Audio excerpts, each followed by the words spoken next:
Hello everyone, my name is Nabila Almira Shabrina, and in this video presentation, I would like to present my analysis of Indonesian cuisine recipe titles that are translated into German.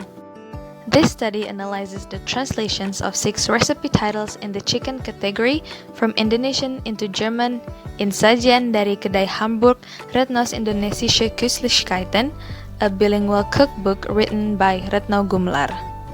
The recipe titles are ayam kremes, Knuspriges Hähnchen, ayam kodok, Gefülltes and Pintes Hähnchen, sate ayam, Hähnchenspieße, ayam betutu, Hähnchen nach balanesischer Art, ayam rica-rica, Hähnchen mit Chili Sauce, and ayam bakar kecap, gegrilltes Hähnchen mit süße Sojasauce. The problems of this study are whether the translations of the 6 recipe titles in the chicken category already have commensurate translations in German or not. Is there any cultural aspect that influenced the process of translating the recipe titles from Indonesian to German?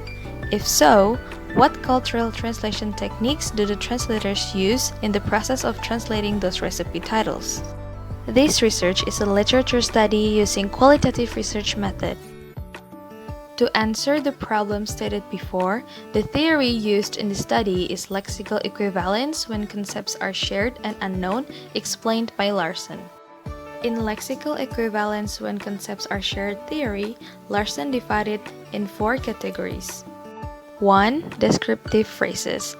A translating technique where a single word can be translated by several words or into a phrase.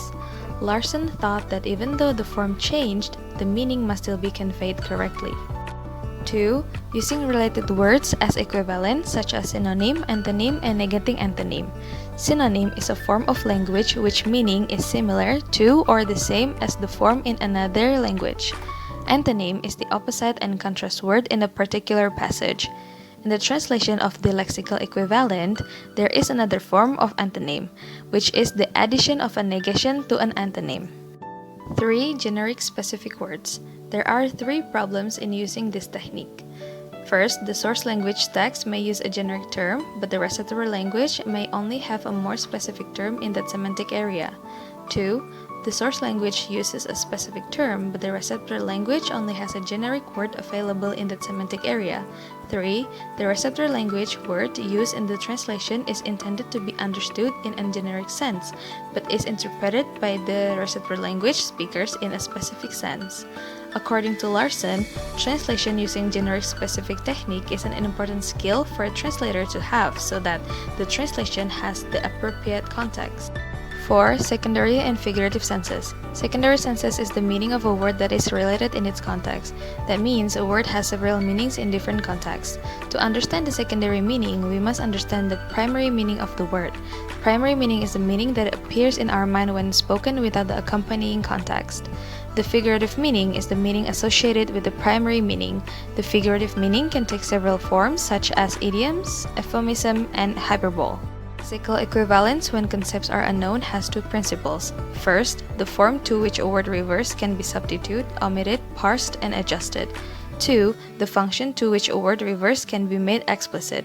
This study also used cultural translation methods by Veronica Smith as the supporting theory.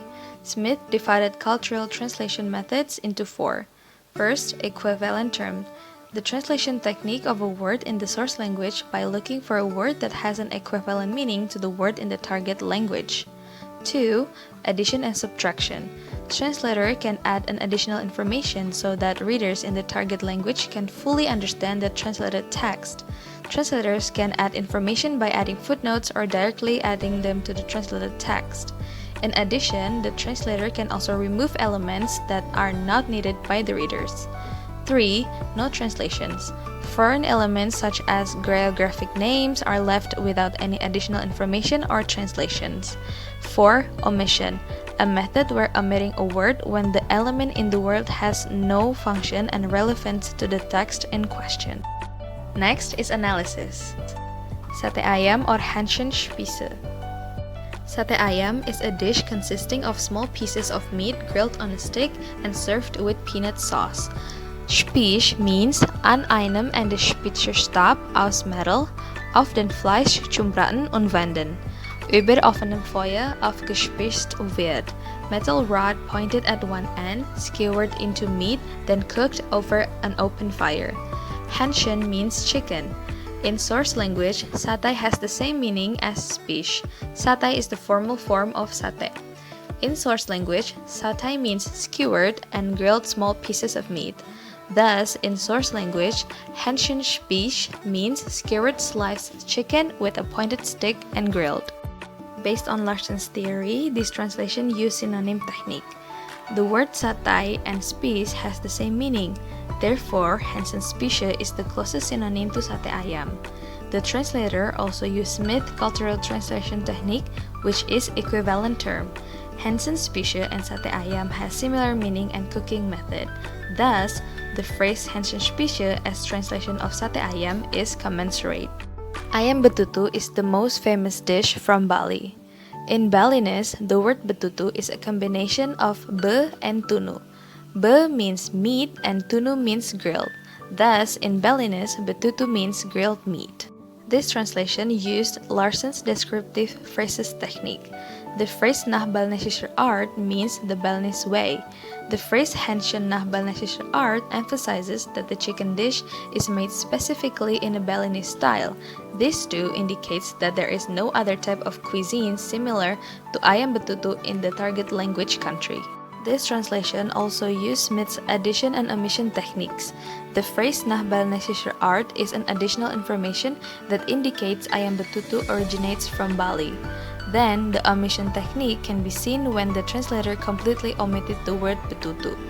It is still acceptable because betutu is the most famous Balinese cuisine. Based on what have been explained, Hähnchen nach Balinese art is a commensurate translation to ayam betutu. Lastly is ayam bakar kecap or gegrilltes Hähnchen mit Süße Sojasauce. Gegrilltes is the past tense of grillen. Grillen means auf dem Grill roasten, grilled on the grill. Hähnchen means chicken. Sojasauce means würzige, salzige oder süße Sauce aus vergorenen Sojabohnen, a salty or sweet thick sauce made out of fermented soybean. Süß is an adjective to soya sauce, which means sweet soybean sauce. Therefore, gegrilltes Hähnchen mit Süße Sojasauce means grilled chicken with sweet soy sauce in source language. Based on this explanation, gegrilltes Hähnchen mit Süße Sojasauce is a commensurate translation to ayam bakar kecap. This translation used Larson's descriptive phrases technique. Gegrilltes in the phrase gegrilltes Hähnchen acts as an explanatory for Hähnchen, and so is süß in the phrase Süße Sojasauce. Then, the word mit also shows the involvement of the subject, gegrilltes Hähnchen, with the object, Süße Sojasauce.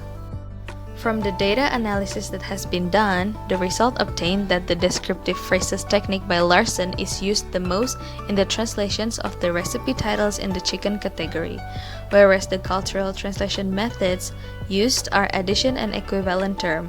In addition, 3 out of 6 translations of the recipe titles are commensurate, while the other 3 translations of the recipe titles are not commensurate.